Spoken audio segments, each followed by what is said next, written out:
Hello, I'm Stephen Jamieson and welcome to University Arena Worcester, home of the 2015 European Wheelchair Basketball Championships, but host this weekend to the British Wheelchair Basketball National Finals. We'll see not one, not two, not three, but four divisions crown their champion this weekend. So without further ado, let's take a look at what's coming up on the show. It's crunch time. 5 leagues will crown their champions, and we've got all the highlights from the final weekend of a dramatic season, featuring the Premier League, the Women's League, Division 1, Division 2 and Division 3. What a weekend in store. So then, let's get to it, shall we? We kick off the show with the Premier League highlights, and where better to start than the first semi-final. It's the Tameside Owls, and they're taking on the Knights. The Premier League had come down to the top 4 teams in the division, but only one of them could be crowned champions. The Tameside Owls, seen here in white, came into the weekend as the form team with a 100% record throughout the regular season, and they wasted no time in getting points on the board, with Jack Perry sinking his first basket of the afternoon. The Owls were well on top, and they continued their relentless pressure on the Knights' basket. Nat Craig here picking out Greg Warburton, who just about beat the shot clock for 2 more. It just wasn't happening for the Knights, with Paul McKillop not getting the drop here from the free throw line, allowing the Owls to counter. Just seconds later, Daniel Fraser made them pay. It wasn't all doom and gloom for the Knights, as James McSorley proved here with this lovely layup, but it was the Owls who advanced to the final. The second semi-final saw the Essex Outlaws take on the London Titans. The Outlaws in black made a strong start with help here from the deadly Lee Welch, but it was mighty close throughout the whole encounter. With less than a minute to go on the clock, the Titans took the lead by 1, with Christy Gregan deadly after Abby Adepatine's pass, and the London side then had the chance to potentially seal the victory with James Palmer from the free throw line, but he couldn't quite get the drop, and all of a sudden the Outlaws were countering with number 22 Tim Ball leading the charge. He jinked one way and then the other before producing this. And the Outlaws were ahead with mere seconds remaining. The Titans ran out of time and the game ended with a 55-54 scoreline in favour of the Outlaws, and just look what it meant.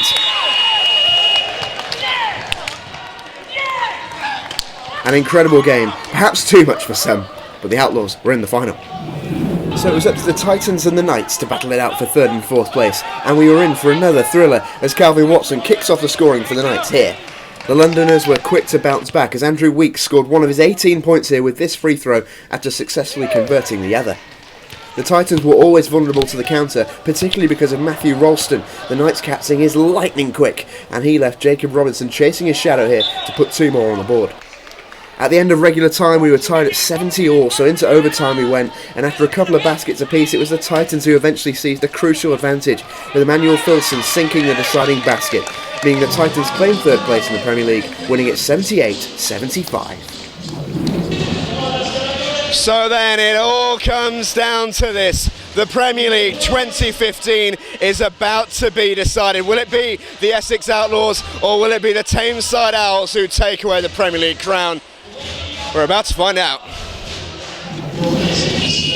Both of these sides came into the final in high spirits after their wins earlier on in the day, but it was the Owls who would start as favourites, having not only beaten the Outlaws twice in the regular season, but everybody else too. They started the finals 13-0, safe with the knowledge that extending that to 14 would see them town champions.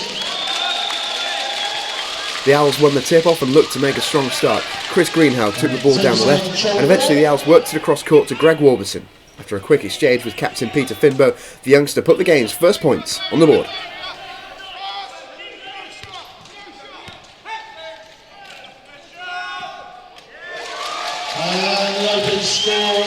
The Outlaws looked to mount a successful attacking play of their own, but great defence from the Owls saw Peter Finbow pick off Lee Welch's pass and immediately release Chris Greenhow, who was able to lay up uncontested for 2 more.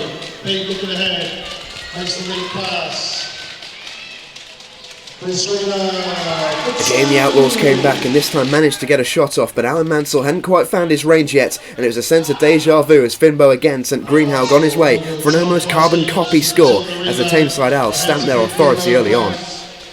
The Essex side needed to arrest this and immediately looked to go about getting their first points on the board, and from Alan Mansell's pass, Jack Gibbs did exactly that with a fine effort. We pick up the action again in the second quarter with the Owls ahead after the first 15-8. It was Essex though who this time made the stronger start, with Harge Lamar sinking this shot to close the gap to 5. Undeterred, Tameside captain Finbo took matters into his own hands, and the number 13 certainly didn't strike it unlucky with this shot, as the Owls looked to stretch their lead. And just moments later they did just that, as Greg Warburton picked out Dan Fraser in the paint, and the number 7 showed incredible control to help himself to 2 more points.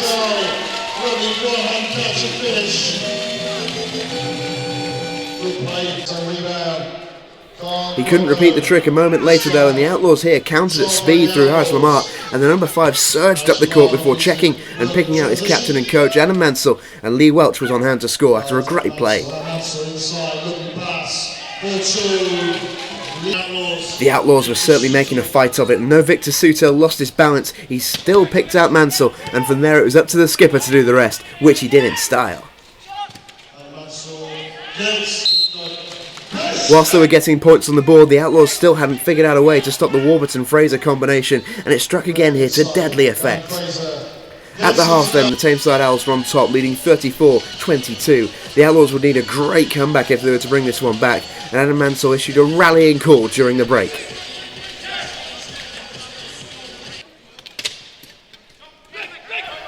After a slow start to the third quarter, it suddenly jerked into life with a great steal from Greg Warburton, who released his skipper Finbo for 2 more.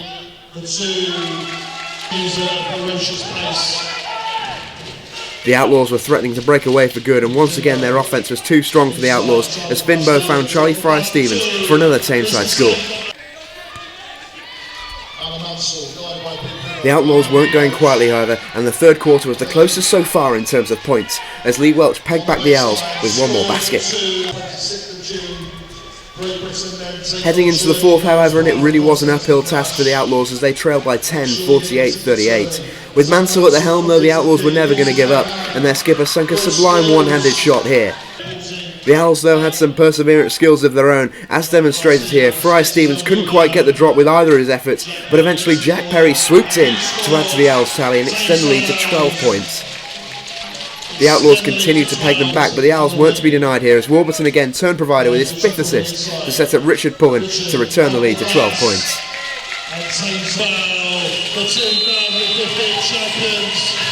On the hooter then, it was the Tameside Owls who took the win, ultimately winning out 58-46. The defeated finalists Essex Outlaws thus finished runners-up in the Premier League, and I spoke to captain and coach Alan Mansell after the match. For the Outlaws, it's very new.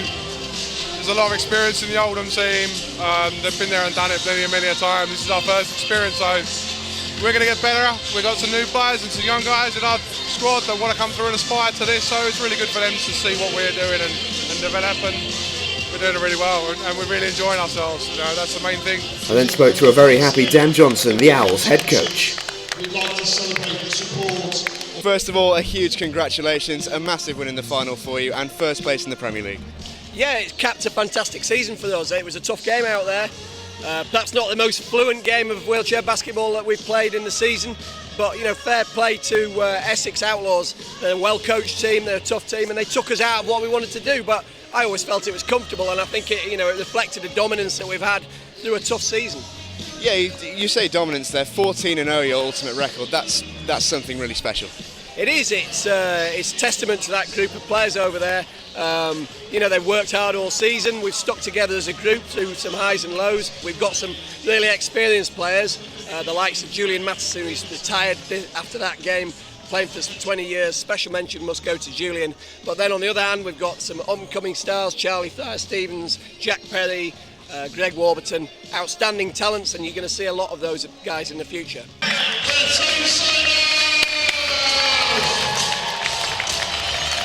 The Premier League champions, the Tameside Owls.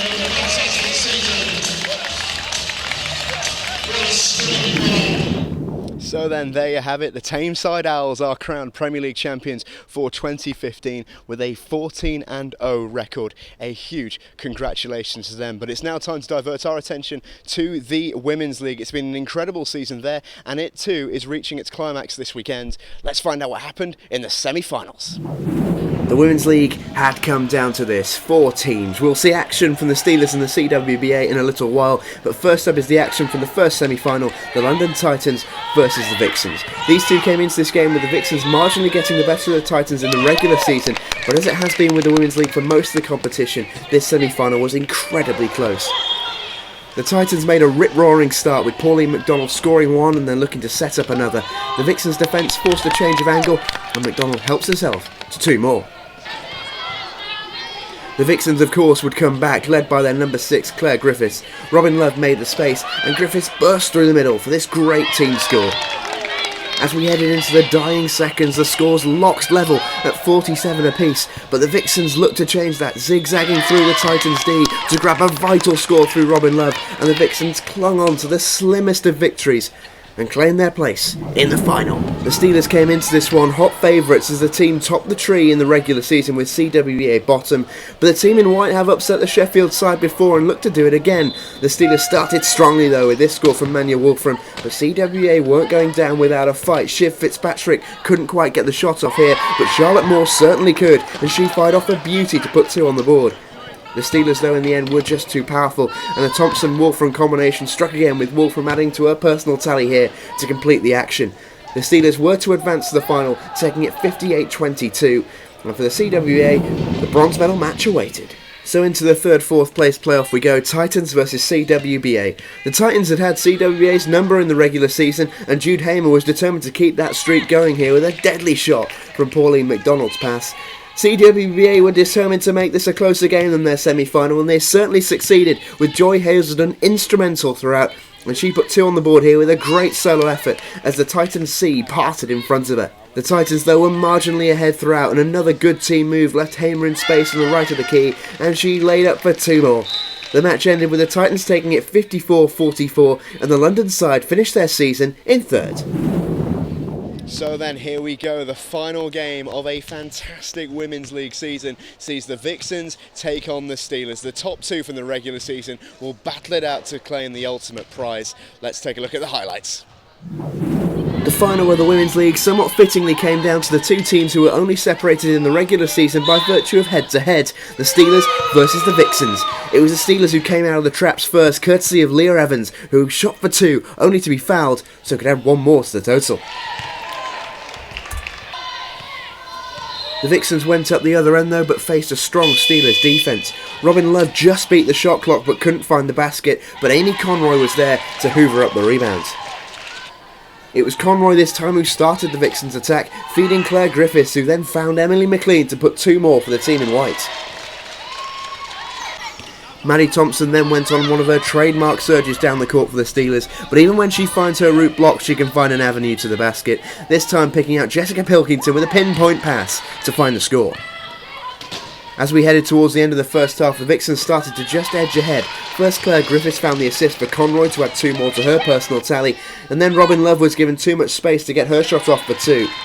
In the final attack of the half, check this out for a team move from the Vixens. Under pressure in their own half of the court, 3 quick passes turned defence into attack in the blink of an eye, and Love gave the move the finish it deserved with a silky one-handed layup. Into the second half we go then, and the Vixens resumed where they left off the first, with a score, this time from captain Claire Griffiths. We mentioned earlier that Maddie Thompson has a knack for finding the route to the basket, and she took the long way around here for 2 more on the board for the Steelers. It was desperately close heading into the final seconds, with the Steelers just ahead with 24 seconds on the clock. Jessica Pilkington had ice in her veins to add 1 more to the total from the 3-throw line, giving the Vixens 1 attack to square it up and force overtime. Griffiths found Love from the sideline, and the Vixens' number 13 was absolutely deadly here as we headed for overtime. There were just a few seconds on the clock, but that's all the time you need as Pilkington surged up the court and fired off from near halfway, and as the crowd held their collective breath, the ball bounced off the rim to ensure the final did indeed end 55 each, and we would indeed go to overtime. Into the extra period we went then, and Claire Griffiths was really leading from the front for the Vixens, firing them into a lead with this super shot. The Steelers of course came back and almost levelled with this Leah Evans effort, but the ball bounced clear. Who was there to pick up the rebound? Of course it was Griffiths, and she even found a clever route out of trouble, and when Amy Conroy has free court to drive into, there's only ever going to be one result, as the number 10 laid up 2 more on the board. The Steelers certainly weren't going without a fight, however, and once again Jessica Pilkington showed, appropriately enough, nerves of steel to get them back in it. As we headed towards the close, the Vixens led by just 1 point with the Steelers on the attack. Pilkington picked out Evans on the right and she shot, but it was agonising for the Steelers as she didn't get the drop, and typically Claire Griffiths was underneath the rebound for the Vixens, handing off to Robin Love, who was then sent crashing down by a foul from Pilkington. It was down then to the Vixens' number 13 to make sure of the win from the free throw line, and she didn't disappoint, once again showing her deadly accuracy. The Vixens restarted and the hooter sounded, and after an epic, the Vixens were champions. I spoke to their coach, Scott Wallace. How do you feel as the Women's League champion coach? It's difficult to put into words. It really is. It's been a long time coming for the girls. They've worked really hard. We've brought in some inspiringly young and talented players, and we've got some stalwarts of the team. Special thanks has got to go to Claire Griffiths. What a captain! You couldn't ask for more in a player. She's consummate professional. I just want to ask you, how much was your heart in your mouth right at the end there when Jessica Pilkington bounced off the rim with a second to spare, which would have won the game? I would love to say it was all going to plan. I would love to say that I had it sketched out. But Steelers are good. Steelers are very good, and Jess and Maddie and Manya, they can throw them up from outside. It's always a risk. It's always a risk, and we've got to look for that. And as that ball sailed through that air, I think there was a collective gasp throughout the audience, and I was one of them. And it's been a really incredible season as a whole for you. Looking back on it, what were the particular highlights of it? Particular highlights, we've got a lot of young players coming through. So that's very exciting times. We've got people breaking into the team, and it's boding well for the future. And I think that the big thing for us is the strength of the women's game at the moment, and that's an exciting time to be part of it. 1, 2, 3, Vixens! The Women's League champions, the Vixens. So then, there you have it. The Vixens claim the Women's League 2015. A huge congratulations to them after a wonderful final against the Steelers. Now let's turn our attention to Division 1 and we'll take a look at their semi-finals. We kick off the Division 1 semi-finals with the Sheffield Steelers versus Lewisham Thunder. Starting the action of the Steelers with Colin Price showing great flexibility to grab the rebound and return it into the basket to put 2 on the board. Back came the Thunder though, and with this clever attack, which meant the Lewisham attacker had all the space in the world to lay up for 2. Lewisham weren't done there though, and in the end they ran out winners by 8 points, 45-53. But who would meet them in the final? The second semi was Exeter Otters versus Leeds Spiders in another close game. The Otters were made to regret this missed opportunity as we start the highlights, with Leeds turning defence into attack in an instant. Jack Brown here getting the score. The Otters came back though, and scores like these from first Damien Horde and then skipper Jordan Bright ensured they progressed to the final, 58-47. The battle for bronze would then be contested in a Yorkshire derby between Sheffield Steelers and Leeds Spiders. Captain Brown once again led the way for the Spiders, but the Steelers came back with baskets such as this one from Fred Howley, before Leah Evans showed her prowess again from the free throw line. It ended with the Steelers taking it, 60-43. And so to the final, the Exeter Otters versus Lewisham Thunder, and it was the Otters who started the match on top as Lewisham tried to get forward. Jordan Bright burst out of nowhere to make an interception, and he then sent through teammate Jack Davey to shoot for 2, and the Exeter number 8 made no mistake. Lewisham came back at the other end quickly enough though, with this 2-pass move from the baseline very sweetly finished for a Thunder score. Make no mistake though, it was the Otters who had made the better start, and they looked to turn their on-court performance into points on the board. Jordan Bright didn't quite do that, but the rebound was put away nicely by Josh Steels, a new player to the Otters team this year after joining from Plymouth, and the basket celebrated by the Otters supporters, who had certainly been given plenty to cheer about so far in the match. Lewisham though were struggling to keep the pace, and when the teams resumed proceedings after the break, the Otters were relentless, with Jack Davey once again helping himself to 2 more points. The Otters were really putting the Thunder to the sword, and this fantastic pass from Damien Horde was then given the finish it deserved from the Exeter captain for 2 more.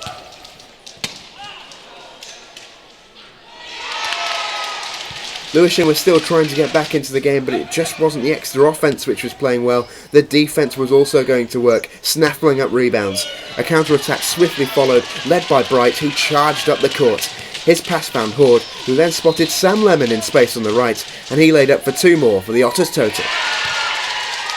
It was a truly excellent performance from the Otters, who had enjoyed a stellar regular season and had now folded up in the finals. The hooter went to confirm the Otters as champions, winning 54-27. I spoke to captain and coach Jordan Bright. Okay, so champions of Division 1, how do you feel? Ecstatic, to be honest. Yeah, we knew that it was going to be a tough game. Lewisham were going to give us a tough game, and Leeds gave us a tough game yesterday. But we were really motivated. We've had such a good season. We were really motivated to really push on in these championships and try and make a name for ourselves. Now that we're into the Premier League, make a name for ourselves. Well, I think you've certainly done that. What's been the secret to your season? Because it has been such an incredible one. Well, I think just everyone's really upped their game this season. I think we talked pre-season about how we really want to push for promotion this season, and we signed Josh Steels from Plymouth as well, and he played most of the game today, and he's been a massive factor. So as a coach, I don't want to take all the credit at all. It's been a team effort, and I think we've just really upped our training, been more disciplined, and just been really committed to that goal of promotion. So. And I mentioned to your supporters because they were certainly raucous today. Yeah, it was amazing, honestly. Both games, yesterday and today, the supporters really lifted us up because there's been challenges in both games. The opposition have been on great runs, and we've had to pick ourselves up and push in the games, and the supporters have played a massive part of that. So we made sure the first thing we did was, thank the supporters and give them, let them know we thank them for their support. Well, huge congratulations once again, champions. I know, champions, it's amazing. Thank you very much. The champions of Division 1, the Exeter Otters. So then a huge congratulations to the Exeter Otters, Division 1 champions, after an unbelievable season from them. But it's now time to turn our attention away from the action ever so slightly and look ahead to the rest of 2015, because there's some fabulous events coming up right here in the University of Worcester Arena. Most notably, of course, the European Wheelchair Basketball Championships are coming to town in August and early September. It should be an unbelievable event that you're not going to want to miss. So take a look at the link provided on the screen right now for all the details you're going to need, as well as ticket information. And also taking part during that event is the BWB Club Conference supported by Eon. It should be another fabulous event, and if you want to get involved, and all the information is at the link on the screen right now. For now though, it's time to turn our attention back to the action, and where better to start than the Division 2 semi-finals. Tees Valley Titans and Birmingham Black Cats kicked off the Division 2 semi-finals, and the Titans started on the front foot as Lee Fawcett was able to find Liam Fawcett in the middle, and he had no trouble dispatching this shot. The Titans continued to push forward, and some clever teamwork and unselfish play led to them extending their lead even further. The Black Cats looked to build their own momentum though as they searched for a way back into the match, but they were unable to find a way through, and they started to leave gaps at the back as they pushed forward, which allowed in turn the Titans to seal the victory as they won 61-20. The Celts and Carlisle Panthers faced off next, and it was the Celts who took the initiative from the beginning, as the Panthers could only look on and watch as the Welsh side led early on. The Panthers struck back though with some great individual play by Nathaniel Pattinson, which saw them close the gap. But anything Pattinson can do, Phil Pratt the Celts can do better as he scores this fantastic three-pointer to extend the lead further. It was starting to look too easy for the Celts as they continued to push forward and score once again. Celts securing victory, 64-53.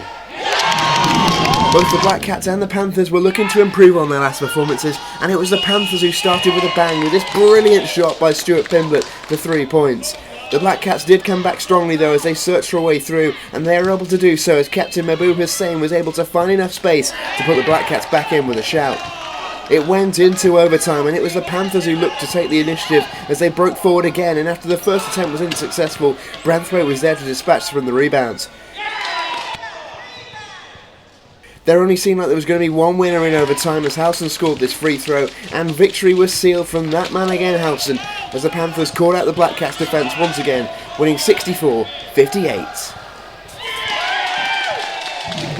The Division 2 final then came down to the Titans and the Celts, who both came into the match in good form, but a mistake by the Titans saw the Celts pounce, and without any pressure, Pratt was able to score with ease. The Titans got back into the contest, however, as the long ball forward found Liam Fawcett, who found the basket off the backboard. The Titans were then given a great opportunity for a score from the free throw, and despite Hurt missing the first attempt, Fawcett was able to grab the rebound and find Russell, who had no trouble scoring this time. The Celts fans rallied though to try and get their team back into the final, and they responded as Pratt weaved in and out of the Titans' defence, and he then found Liam Holt, who was unmarked, which enabled him to score easily as the Celts took the lead once again. There was no stopping the Celts now as they continued to surge forward. This time Holt turned provider as the ball somehow managed to hit the rim and just about roll in for another Celts basket. The Titans are not a team to give up easily though, and they continue to look a threat themselves. They eventually were able to find a way through here as the ball ended up in the hands of Liam Fawcett, and he doesn't miss from there. It was still too close to call with both teams pushing forward. And if the players on the court and the fans wasn't enough, the Celts even had themselves a lucky mascot. He's always enjoyed the colour red. It seemed like the presence of Beckham was inspiring some of the Celts players as Pratt was once again involved, finding Holt, who found the basket from a tight angle. The Titans' defence started to get a little bit sloppy as a mistake saw Holt pounce, who was then able to hold the ball up long enough as he played in Pratt, who took his time to find the right time to shoot, and he eventually scored with ease. The Titans did have their opportunities but were once again unable to capitalise on two occasions, which led to the Celts once again punishing them as they surged forward in numbers. Good hold-up play by Pratt once again enabled him to find Holt as the pair linked up again, and they played a fantastic 1-2.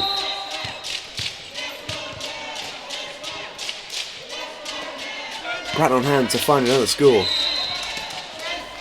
The Titans had one last surge as Aaron Hurst scored this brilliant basket on the buzzer, but it was too little, too late. The Celts had already done enough to secure victory, winning the final 63-44. 63.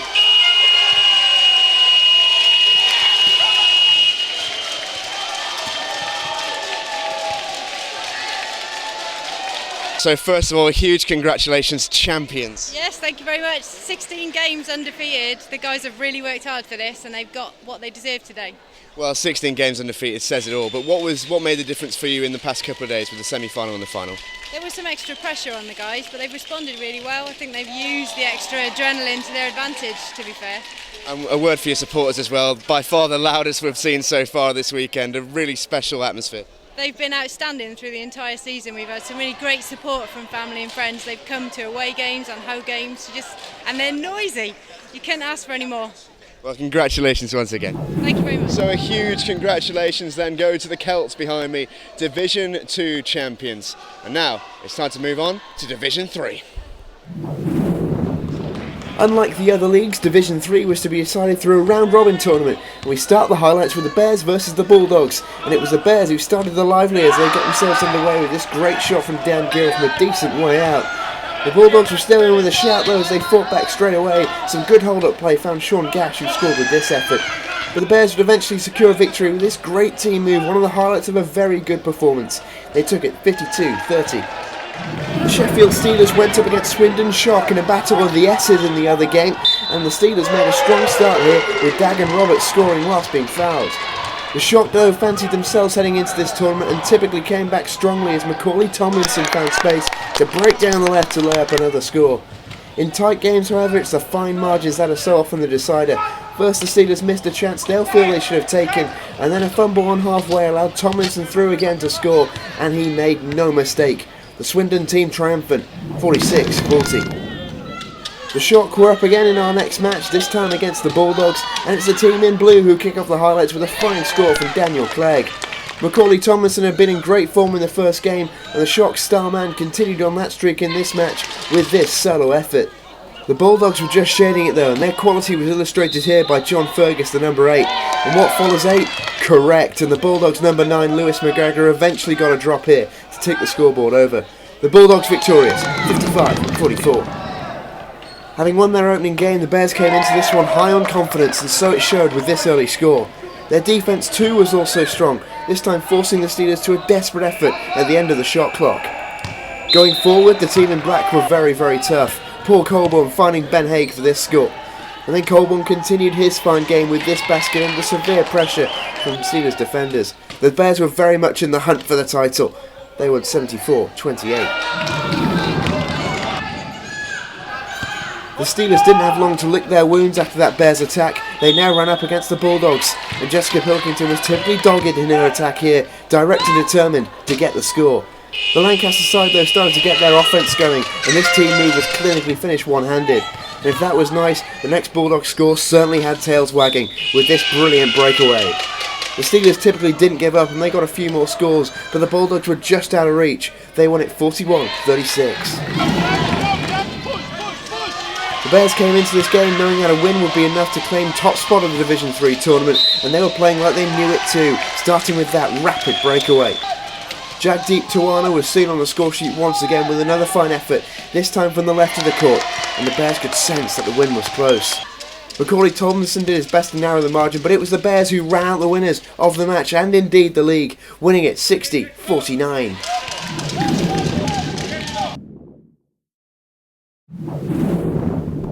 And so that is that, not just for the show, but for the league campaign 2014-15. It has been a truly magnificent season, concluding with a wonderful weekend here at the University of Worcester Arena. Just about enough time to congratulate all the teams that did compete over the past couple of days and for all their achievements that they've gained. In a season which has seen a 30% uptake in the sport and 100 new players added to the league, it's clear that wheelchair basketball is getting bigger and better than ever before.